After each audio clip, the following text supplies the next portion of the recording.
भगवत्पादं नमामि भगवत्पाद शंकरं लोकशंकरं शंकरं शंकराचार्यं केशवं वादरायणं सूत्रभास्य कृतौ वन्दे भगवन्तौ पुनः पुनः।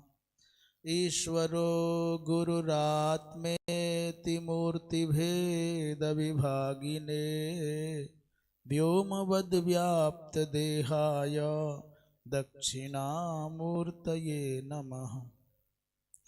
श्रीशंकराचार्य नवावतारं विद्वद्वरेण्यं च यतीन्द्रमोख्यं कलौ युगे धर्मयुगप्रवर्तकं वन्दे सदा श्रीकरपात्रिणं गुरुम्।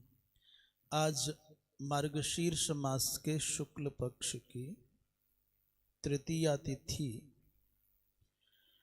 दिन है सोमवार 18 नवंबर 2024।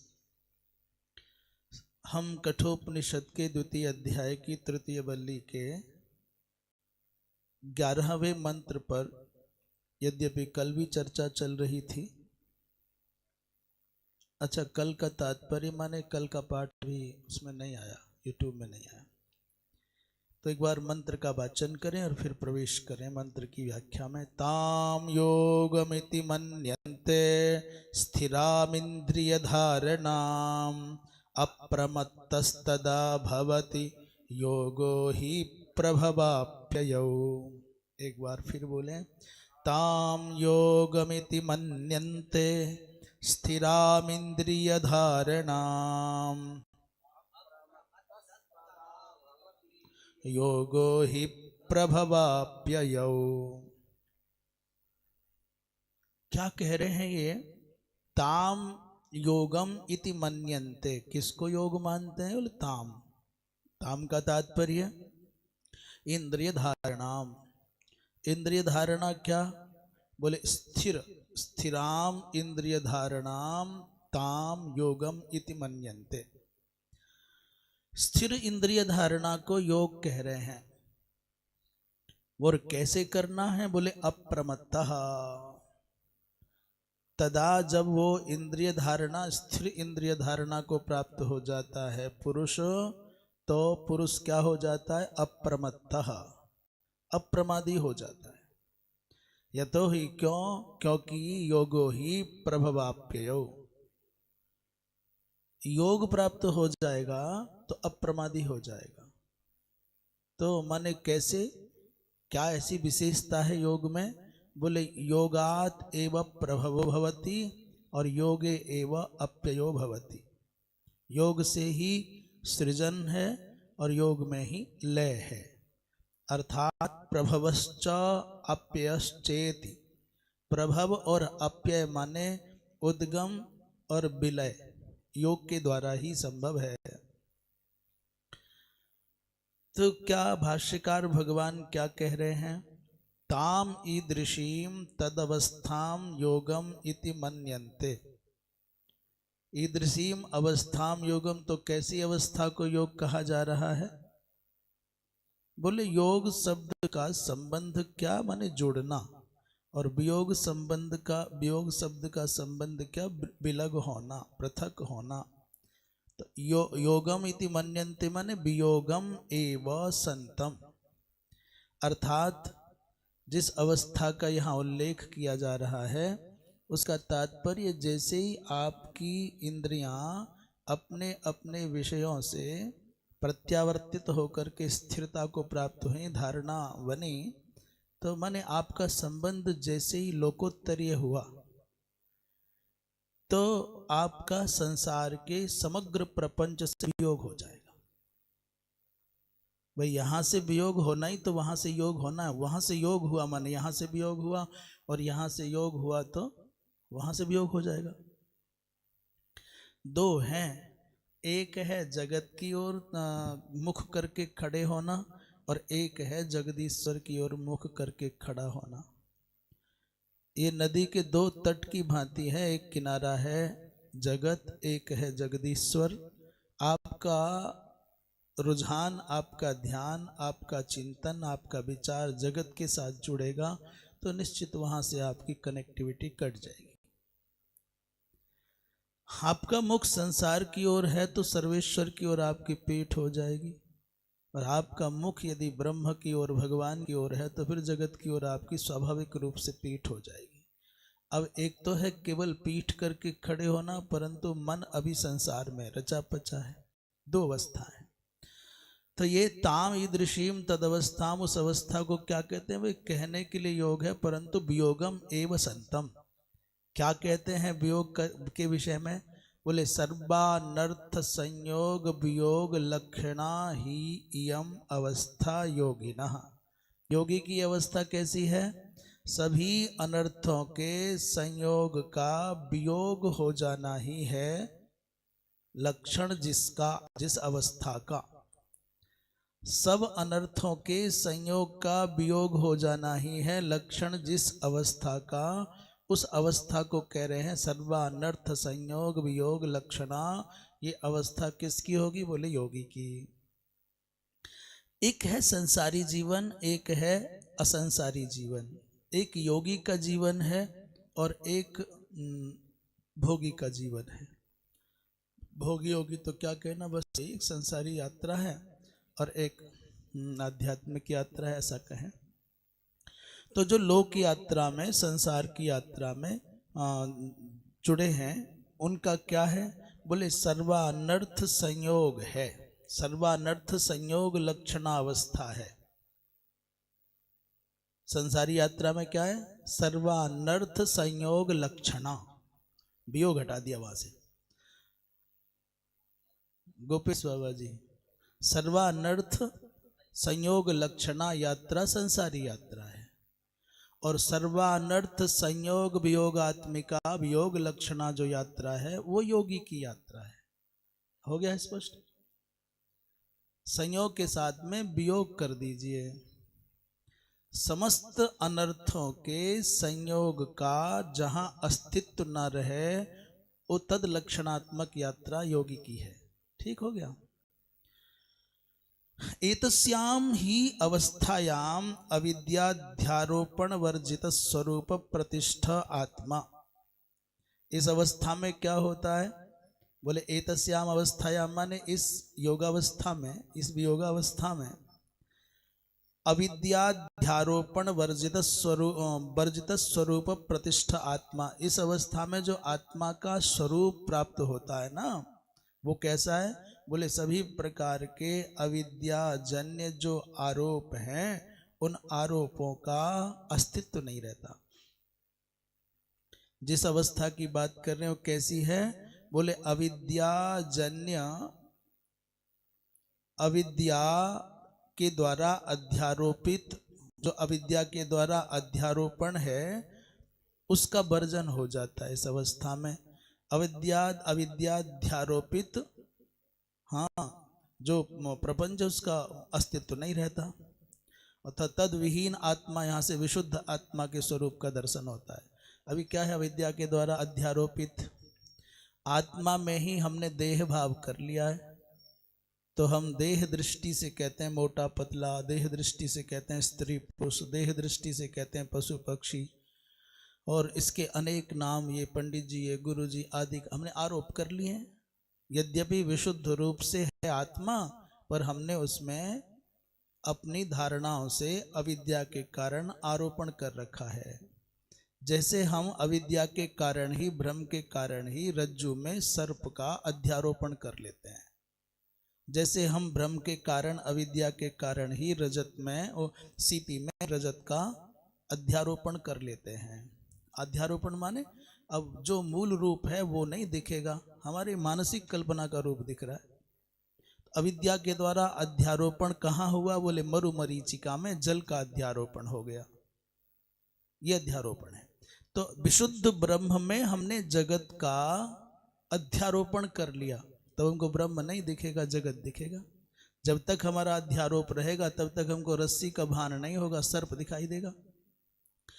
तो कहते हैं एतस्याम ही अवस्थायाम, परंतु ये जो अवस्था बता रहे हैं हम, इसमें अविद्या के अध्यारोपण का अस्तित्व नहीं रहता, इसलिए विशुद्ध स्वरूप जो आत्मा का है उसी का दर्शन होता है।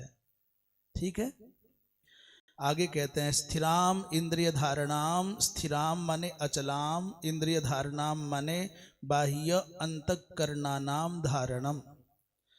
बाह्य करण है और अंतःकरण है, दो करण है। करण माने साधन, करण माने इंद्रियां, करण माने क्या है, इंद्रियां। तो बाह्य इंद्रियां, बाह्य करण माने क्या हो गया, 10 इंद्रियां बाह्य करण है। और अंतःकरण क्या है, मन बुद्धि चित्त अहंकार। जिन जिन करणों का बाहर दर्शन संभव है उनको बाह्य करण कह रहे हैं, और जिन करणों का बाह्य दर्शन संभव नहीं है पर वो करण है तो अंतःकरण कहते हैं। वो कौन कौन है, बोले 4 ही हैं, मन बुद्धि चित्त अहंकार।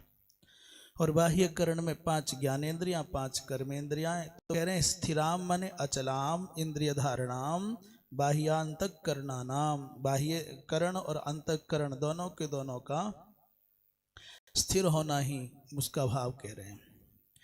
आगे कहते हैं अप्रमत्तः माने प्रमाद वर्जितः, अर्थात समाधानम प्रति। प्रमाद वर्जित का अर्थ क्या है, लेकिन तो भाई ये व्यक्ति प्रमादी है और ये अप्रमादी है। सामान्य व्यवहार में कहते हैं ये प्रमादी है, ये अप्रमादी है। जो थोड़ा एक्टिव रहता है, थोड़ा सक्रिय रहता है, कहते अप्रमादी है, अपने काम में कभी आलस्य नहीं दिखाता, प्रमाद नहीं करता।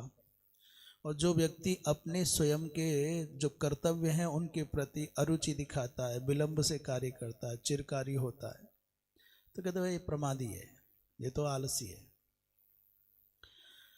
परंतु यहाँ प्रमाद का तात्पर्य कुछ विशिष्ट है। कहते हैं समाधान के प्रति जो नित्य यत्नवान है वही प्रमाद रहित है। हाँ, समाधान के प्रति जो निरंतर यत्नवान है, अर्थ समाधान क्या है, समाधान समस्या क्या, संसार ही समस्या है, संसार भाव है समस्या। अर्थात ये जो प्रपंच में रति है यही है समस्या। तो प्रपंच रति से विरत होकर ब्रह्मात्मैक्य भाव का अनुसंधान करना ही है समाधान। उसके निमित्त जो निरंतर प्रयत्नशील है वही अप्रमादी। अच्छा बताओ, भोजन करने में कोई प्रमाद करता है क्या? सोने में कोई प्रमाद करेगा? हाँ, ये कर सकता है कि अपनी रुचि से सोवे। मैं तो 1 बजे सोना चाहूंगा और 10 बजे तक सोना चाहूंगा, माने आगे पीछे कर सकता है, परंतु ये नहीं कर सकता कि सोए बिना रह जाए। आज नहीं सोऊंगा, आज नहीं खाऊंगा, ये माना जा सकता है कि आगे पीछे करे। अब वो सवेरे कुछ खा लेगा, फिर अजगर की तरह अंगड़ाई लेगा, फिर कहेगा भूख नहीं है, 2 बजे का नहीं। घर में कहते हैं भाई खाओ, कहना मुझे भूख नहीं है। और उसे क्या पता घर वाली बेचारी मैया को के बाहर ये कूड़ा कबाड़ा भर लाया है टैंक में। माता बेचारी अपने हिसाब से सोचती रहती है, बालक ऊट पटांग खा जाते हैं। तो भोजन के और शयन के विषय में, भोग भोजन और शयन के विषय में ये काल विलंब करना भी प्रमाद ही है, परंतु उसका परित्याग नहीं कर सकता। ये कह दे कि नहीं, जैसे पूजा छोड़ देगा, पूरा पूजा छोड़ी जा सकती है, संध्या छोड़ी जा सकती है, जब छोड़ा जा सकता है, मंदिर जाना छोड़ा जा सकता है, गौ सेवा छोड़ी जा सकती है, जो काम है वो सब छोड़े जा सकते हैं कर्तव्य बुद्धि के। परंतु इन 3 में क्या करेगा? भोजन नहीं छोड़ेगा, इधर खाया नहीं हो तो उधर खा लेगा, यहां नहीं सोया वहां सो लेगा, अब नहीं सोया तब सो लेगा। तो प्रमाद का, अप्रमादी होने का तात्पर्य समाधान के प्रति नित्य यत्नवान होना ही अप्रमादी होना है। बढ़िया परिभाषा है, अच्छी परिभाषा है। तदा तस्मिन् काले यदैव प्रवृत्त योगो भवतीति सामर्थ्यात् अवगम्यते। क्या कह रहे हैं? अप्रमत्त का अर्थ हो गया चित्त समाधान के प्रति सर्वदा यत्नवान रहना। कह रहे यदा तस्मिन् काले, जिस समय वह योगे प्रवृत्तो भवति, प्रवृत्त योगो माने योगे प्रवृत्तो भवति, जब वो योग में प्रवृत्त रहता है, ऐसा सामर्थ्यात अवगम्यते, ऐसा अर्थ समझना चाहिए। जब वो योग में प्रवृत्त होगा तभी वो अप्रमादी होगा, अन्यथा नहीं।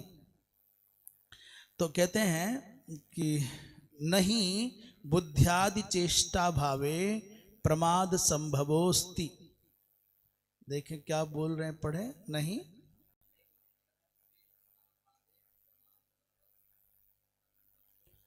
अच्छा बताओ, बुद्धि की चेष्टा का अभाव हो जावे तो क्या प्रमाद? बुद्धि की चेष्टा का अभाव होने पर प्रमाद की संभावना बनेगी? संभव ही नहीं होगा। इसलिए क्या कह रहे हैं, तस्मात, इसीलिए प्रागेव माने प्रागेव बुद्ध्यादि चेष्टोपरमात अप्रमादो विधीयते। इसीलिए कह रहे हैं कि बुद्ध्यादि चेष्टाओं के उपरम होने से पहले ही प्रमादो विधि अप्रमादो विधीयते, अप्रमाद हो जाता है। अर्थात जब बुद्धि आदि की चेष्टाओं का अभाव होने से पूर्व ही अप्रमाद का विधान किया जाना अभिष्ट है, उसके उपरत होने के बाद क्या रहेगा? बुद्धि आदि चेष्टा ही नहीं रहेंगी तो फिर कहां से रहेगा प्रमाद आदि? अथवा दूसरी बात कह रहे हैं, यदा एव इंद्रियाणाम स्थिरा धारणा तदानीम एव निरंकुशम अप्रमत्तत्वम इत्यतः अभिधीयते अप्रमत्तस्तदा भवति थी। अथवा कह रहे हैं जब इंद्रियों की धारणा स्थिर हो जाए, स्थिर धारणा हो जाए, तो तदानीमेव निरंकुशम अप्रमत्तत्वम इत्यतः, जब इंद्रियों की धारणा स्थिर हो जाएगी, इंद्रियां स्वगोलक में स्थिर हो जाएंगी, अपने अपने विषयों से विरत होकर के स्वस्वरूप में अवस्थित हो जाएंगी, तब निरंकुश अप्रमत्तत्व अर्थात अंकुश रहित अप्रमाद वहां स्थिर हो जाएगा। प्रमाद क्या? इंद्रियों का विषयों की ओर भागना प्रमाद है। और लो, और इंद्रियां स्वगोलक में स्थिर हो गई तो अप्रमत्तत्व हो गया। वहां निरंकुश माने अब किसी के यहाँ पहरे की आवश्यकता नहीं है। इसको सामान्य से उदाहरण से हम ऐसे समझें, जिस व्यक्ति के चित्त में लगन लग गई, मुझे अपने अंदर से संकल्प आ गया, मुझे 3 बजे जग करके ये कार्य करना है, तो फिर चाहे व्यवस्था उसको रोके टोके देखे ना देखे, उसे क्या फर्क पड़ना है?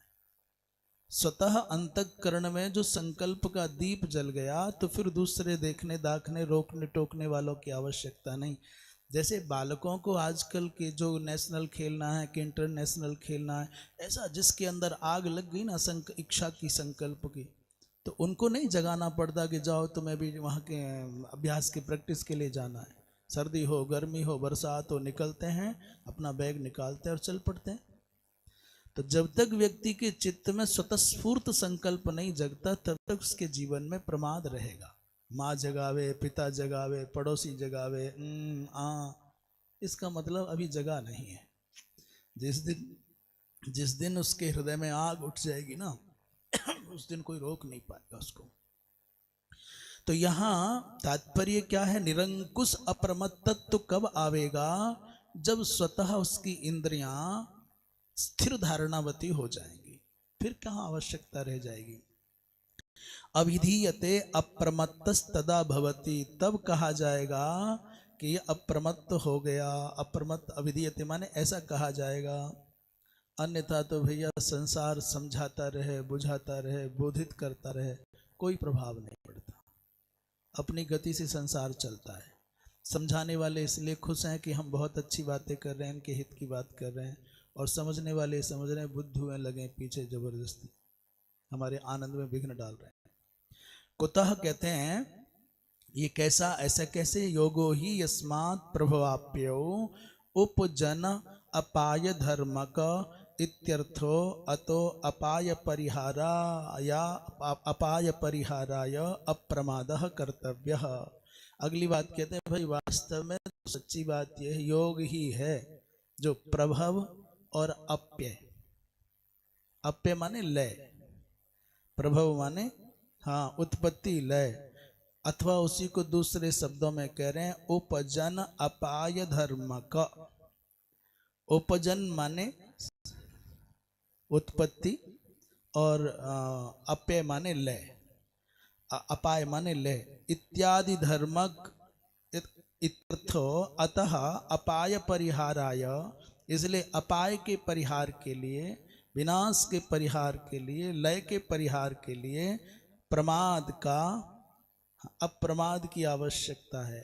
अप्रमाद के लिए क्या करना चाहिए? वो अप्रमादः कर्तव्यः, अप्रमादी व्यक्ति को अप्रमादी होना चाहिए। इसलिए सावधान होकर के निरंतर अनवरत अपने चित्त के समाधान के लिए प्रयत्नशील रहना ही चाहिए। ये एक मंत्र का स्पष्टीकरण लगभग हुआ कि नहीं हुआ? ताम योगम इति मन्यन्ते स्थिराम इंद्रिय धारणाम अप्रमत्तस्तदा भवति योगो ही प्रभवाप्यो। योग के स्वरूप का थोड़ा सा विशिष्टता के साथ निरूपण हुआ है। प्रभव और अप्यय का हेतु योग है, और अप्रमाद की नए ढंग की परिभाषा यहाँ पर आई है। चित्त समाधान के लिए जो प्रयत्नशील वृत्ति है उसी का नाम अप्रमाद है। उसी को आगे कहते हैं अग्रिम मंत्र की भूमिका के निमित्त कह रहे हैं। यहाँ 11वें मंत्र की व्याख्या संपन्न हो गई। यहाँ 11वें मंत्र की व्याख्या संपन्न हो गई। कहते हैं अब अग्रिम मंत्र उठाने से पहले उसको जोड़ेंगे, संबंध जोड़ेंगे। कहते हैं बुद्ध्यादि चेष्टा विषयं चेत ब्रह्मेदम तदिति विशेषतो गृह्येत।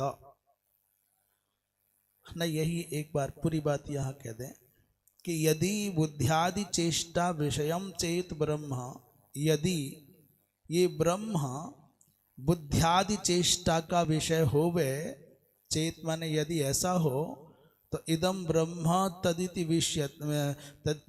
विशेषतो गृह्येत, तो ये कहा जाएगा ये ब्रह्म है। बुद्धि आदि की चेष्टाओं का विषय यदि ब्रह्म हो, बुद्धि आदि ये बता सकें कि ये ब्रह्म है, तो ये कहा जाएगा कि ये ब्रह्म है। पर अभी तक आज तक संसार में कोई ये कह नहीं पाया कि ये ब्रह्म है। इदम ब्रह्म कहेगा, ऐसा नहीं बोल पाया। बुद्धि आदि की चेष्टाओं का विषय यदि ब्रह्म होता तो ये कहा जा सकता था कि ये ब्रह्म है। और फिर क्या गड़बड़ हो जाएगी? यदि ऐसा कह दिया गया कि ब्रह्म है, वो बुद्धि आदि की चेष्टाओं का विषय होने से, तो फिर एक समस्या क्या आएगी?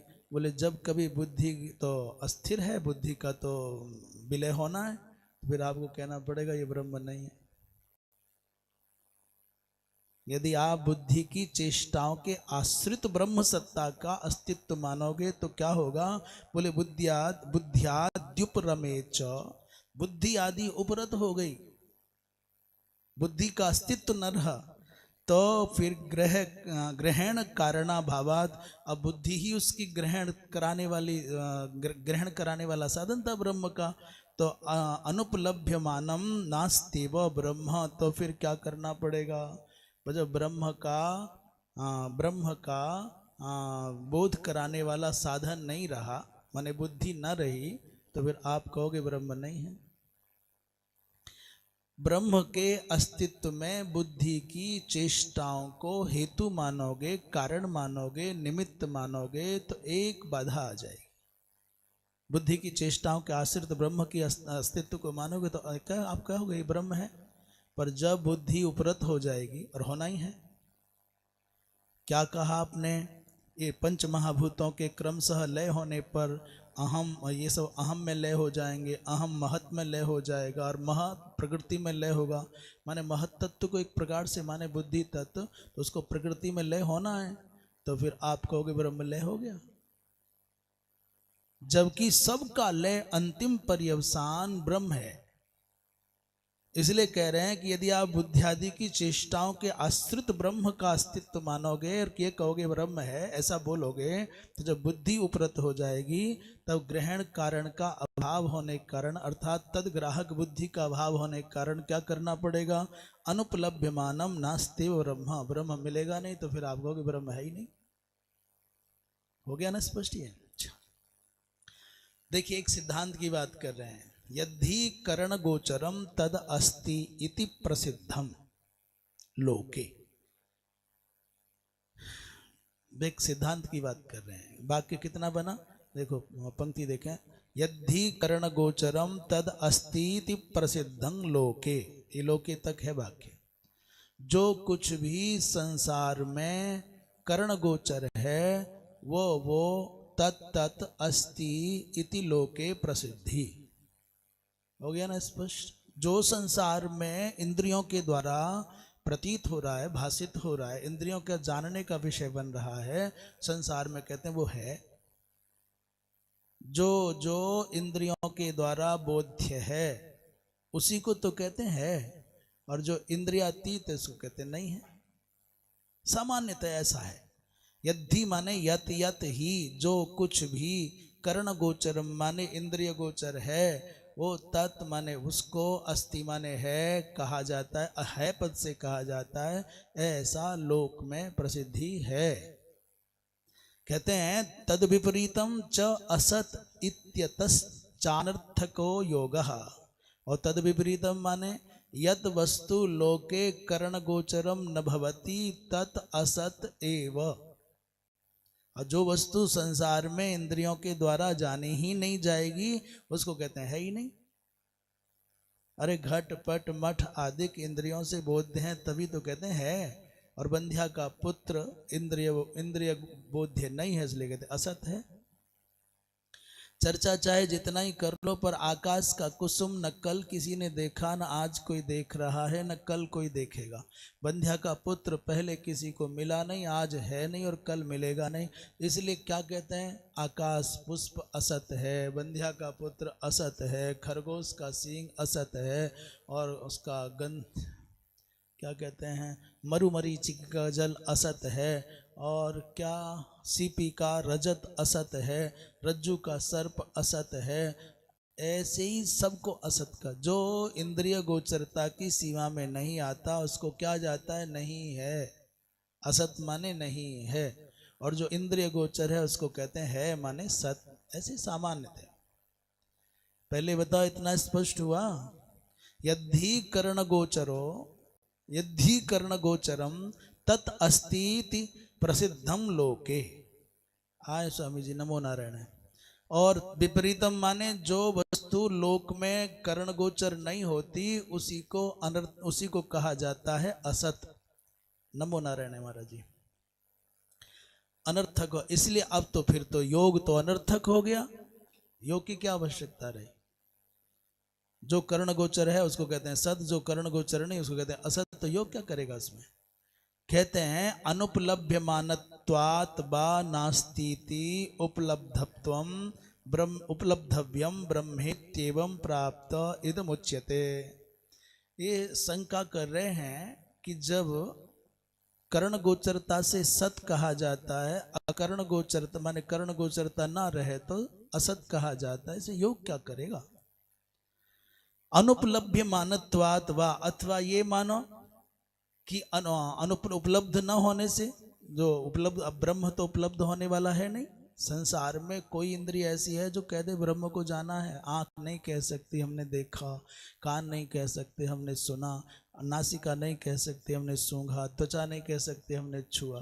तो इसका मतलब अनुपलभ्य मानत्वात् क्या हो गया। अनुपलभ्य मानत्वात् बा नास्ति उपलब्धव्यम ब्रह्म। इससे तो सिद्ध हुआ ब्रह्म की उपलब्धता तो बनेगी नहीं।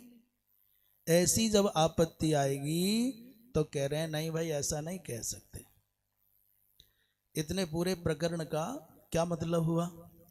उन्होंने ये कहा जितना पूरा चला है सारा यहां से यहां तक कि बुद्धि की चेष्टा के आश्रित ब्रह्म सत्ता को मानोगे तो एक बाधा हो जाएगी। बुद्धि का लय हो जाने पर आपको ब्रह्म का तो ये झंझट हो गया ना जान को। फिर संसार में सामान्य नियम है व्यवहार में, यद यद कर्ण गोचरम, जो जो कुछ कर्ण गोचर है वो सत्य माने वो है। अरे भाई मैंने देखा है, हम क्या देखते हैं है ना। परंतु जो कर्ण गोचर नहीं है उसको असत कहते नहीं है। योग क्या करेगा इसमें। जैसे उदाहरण के लिए हमने क्या कहा, घट पट मठ मनुष्य स्त्री पुरुष प्रतीत तो हो रहे हैं तो आप मान लेते हो कि है, परंतु बंध्या का पुत्र किसी ने देखा ही नहीं, कोई देखेगा ही नहीं, कहीं देखा ही नहीं, तो कहते असत है भाई। आकाश का पुष्प क्या है, सत की असत। बोलो सत की असत। असत। चर्चा का विषय होने पर भी असत। मरुमरीचिका का जल सत है कि असत? रस्सी का सर्प असत है, सीपी का रजत असत है, और मरुमरीचिका का जल असत है, वंध्या का पुत्र असत है, कच्छपी का दूध असत है, खरगोश का श्रृंग असत है, आकाश का पुष्प असत है। क्यों? इंद्रिय गोचरता नहीं है। तो जो जो यद यद इंद्रिय गोचरं तत्तत् सत माने अस्ति, ऐसी लोक में प्रसिद्धि है। और यद यद इंद्रिय गोचरम नास्ति तत्तद असत। इसमें योग क्या करेगा? इतना सामान्य नियम सब जानते हैं, उसी दृष्टि से कहते हैं उपलब्ध मानत्वात् बा ब्रह्म। तो माने ब्रह्म तो अब क्या अनुपलब्ध हो गया? क्यों अनुपलब्ध हो गया? दुनिया की कोई इंद्रिय में सामर्थ्य नहीं कि ब्रह्म के अस्तित्व को प्रमाणित कर सके। ऐसी समस्या जब आ गई, ब्रह्म नहीं है, ये आपत्ति आ गई, क्योंकि कोई इंद्रिय के द्वारा बता ही नहीं सकता। तुमने तो परिभाषा कर दी, जो जो है नहीं, जो जो इंद्रिय गोचर है वो है, जो जो इंद्रिय गोचर नहीं वो है, वो नहीं है। इस परिभाषा को यहाँ घटावेंगे ब्रह्म पर, तो ब्रह्म तो इंद्रिय गोचरता की सीमा में आता ही नहीं है। ये आपत्ति आ जाने पर क्या करें? तो क्या करेंगे? बोले अग्रिम मंत्र के द्वारा समाधान करेंगे। क्या मंत्र है? हरि ओम नैव वाचा न मनसा प्राप्तुम शक्यो न चक्षुषा अस्तीति ब्रुवतोऽन्यत्र कथम तदुपलभ्यते। हरि ओम नैव वाचा न मनसा प्राप्तुम शक्यो न चक्षुषा अस्तीति ब्रुवतोऽन्यत्र कथम तदुपलभ्यते। आत्मोपलब्धि का अभी इसका थोड़ा सा संशोधन करें। ये पूर्व पक्षी था जिसने कहा कि बोलो है ना, जो दिखे इंद्रियों से उसको कहते हैं है, जो नहीं दिखता वो नहीं है। कह रहे भाई तुम जो कह रहे हो ना वो बात पूरी तरह ठीक नहीं। क्या? बोले वो वाणी के द्वारा नहीं जाना जा सकता। वाणी का तात्पर्य कर्मेंद्रियों के द्वारा नहीं जाना जा सकता। और मनसा का तात्पर्य क्या हो गया? बोले अंतःकरण के द्वारा भी इसको जाना जाना। यह मन अंतःकरण का प्रतीक है, और वाचा माने वागेंद्रिय माने कर्मेंद्रियों का प्रतीक है, और तीसरा चक्षुषा माने ये ज्ञानेंद्रियों का प्रतीक है। अर्थात ज्ञानेंद्रियों के द्वारा, कर्मेंद्रियों के द्वारा, अंतःकरण के द्वारा उसको नहीं जाना जा सकता। न प्राप्तुम शक्यः अस्तीति ब्रुवतोऽन्यत्र कथम तदुपलभ्यते। परंतु अस्ति माने है, परंतु आंखों से नहीं दिख रहा, तो भी चुपचाप बैठा हुआ व्यक्ति कहता वो है। भाई कोई तो है। बड़े बड़े धुरंधर नास्तिक भी जो चोट खाते हैं तब के कोई है।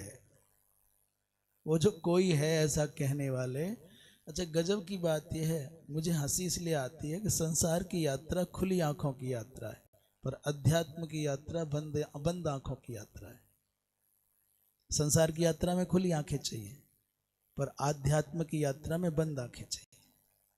कोई प्रमाण? बोले हाँ, मंदिर में जाते हैं हम सब, बहुत सामान्य लोग हैं, बिल्कुल साधारण व्यक्ति है, स्त्री पुरुष बालक वृद्ध किसान शिक्षक कोई हो।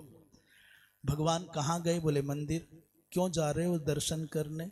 आप देख लेना, मेरा दावा है 99% से अधिक, क्या 100 के 100% व्यक्ति भगवान को निहारते हैं बड़े चाव से, ललचाई हुई आंखों से, परंतु एक पल को आंखें जरूर बंद करते हैं। उनसे पूछो आंख क्यों बंद की? आप मंदिर गए कभी? दर्शन किए? आंख बंद करना पड़ता है? कभी नहीं करना पड़ता। क्या है आंख बंद करना? पता है क्या है? हम ये चेक करते हैं कि जो बाहर है वही अंदर है कि नहीं। दोनों का मिलान करते हैं हम, भले ही भूल जाएं, अथवा ये करते हैं कि उस सर्वव्यापकता उसकी सत्य सिद्ध हुई कि नहीं। आंतरबाह्य ब्रह्म सत्ता, जैसे ध्रुव जी महाराज नेत्र बंद किए, ब्रह्म का साक्षात्कार सुख ले रहे हैं, नारायण का दर्शन कर रहे हैं, पर जो भगवान बाहर खड़े हुए हैं सगुण रूप में, वो आंखें ही नहीं खोलते। भगवान ने कहा रे क्या नाटक है? तो फट से अंदर वाला कनेक्शन काटा, अंदर वाला जो चलचित्र चल रहा था वो काटा, तो तुरंत फड़फड़ा के आंखें खुल गई। देखा तो जो अंदर था बाहर। आप देख लेना, आध्यात्म की यात्रा बिना नेत्र बंद किए कभी संपन्न ना होगी। उसे आंखें बंद करना कहो अथवा दोनों का मिलान करना कहो, आंख तो बंद चाहिए। और बाहर खुली रह गई तो फिर बाहर ही अटके रह जाएंगे।